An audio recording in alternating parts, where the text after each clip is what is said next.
Okay, so for those of you just joining us, we're talking about Facebook.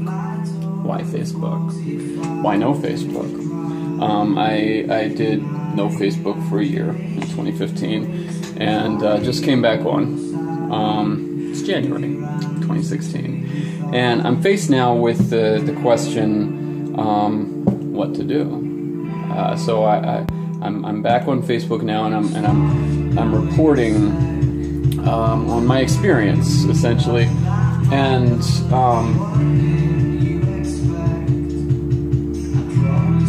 anyway, I'm not. It was only Facebook that I didn't use for 2015. I used Instagram and Twitter and all that business still, but in 2016, I'm not sure if I'm going to do only Facebook or only Twitter or no social media or only Google Plus or only Google.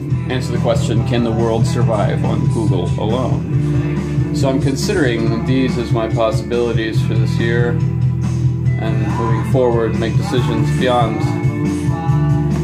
at the appropriate moments. But you know, I'm faced with this question of like, how do I keep in touch with friends around the world that you know, quite honestly, the last time I spoke with them was when I was on Facebook last year. So I check in with these friends once a year unless I'm there. But here's the thing, I think for me, the thing for me is like, if you're a friend of mine, like, then like you're a part of my life, whether I'm seeing you every day or not. My mom used to call and speak to roommates that I would have in the past and say, hey, and this is back, you know, before mobile phones. I was slow to get a mobile phone. Got my first one in like 2005. I liked being disconnected. I liked coming home, checking the messages, getting back to people, but allowing life to unfold as life will unfold, instead of having this device in my pocket that kind of forces me, but it also opens up so many opportunities as well. So, I mean, there are gives and takes. There's something to be said about being in the middle of the ocean and completely uncontactable, or in the middle of the woods, or in the middle of a city, in the middle of company, in the middle of friends. And wherever you may be, there's something to be said about being separated from the environment that is not directly in front of you. We build suburbs and things like that to do this, and so this compartmentalizes us in a way that is sometimes quite healthy and sometimes quite unhealthy. So I think the key to everything is just finding balance, finding in everything. And so, what am I going to do now? I don't know. So, and how am I going to keep in touch with beautiful blonde women in Sweden and everywhere in the world? How am I going to keep in touch with these people? The people of the Philippines, for example. Well, the way that I keep in touch with the people of the Philippines mostly is face-to-face and videos. I do an English language video for people who speak Ilonggo, and I haven't done too many videos, but it's something that I'm going to keep doing. And I've got another one that I've almost finished editing, and I'll release that shortly here. It's called Hapos lang ang Ingles. English is easy. Or English is very easy. It's like, or it's just easy. English is just easy. Something like that. That's kind of the translation of what that title is.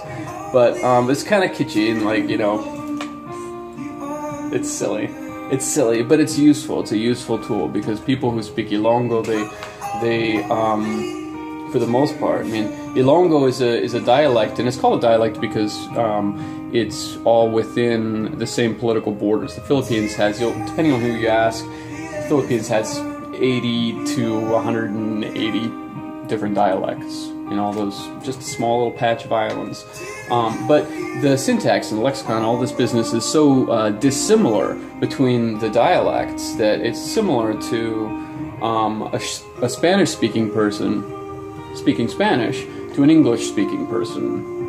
I hear you say responsibilidad, and I know you're saying something about responsibility, but I don't know if you mean it's your responsibility, my responsibility, no one's responsibility, someone else's I don't know. So the communication is lost. The barrier, the language barrier is vast between Spanish and English, and that's the same between all the dialects in the Philippines. Ilonggo and Tagalog, if they're speaking directly to each other, they don't know what the other is saying for the most part. And Ilonggo, the Ilonggo dialect, Hiligaynon, this is spoken on 2 islands in the Philippines.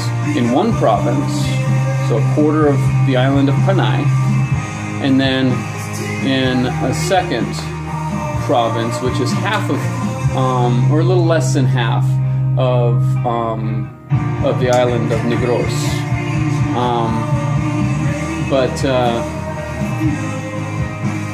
Anyway, I make these videos. I really got on a tangent there. So anyway, my point is that's how I keep in contact with them, and I see time, I guess, differently. I'll see you all very, very soon, and that may be years, that may be months, that may be days, that may be hours, that may be minutes. But this is about to run out. My camcorder built into my phone is about to die, so I'm going to stop it myself.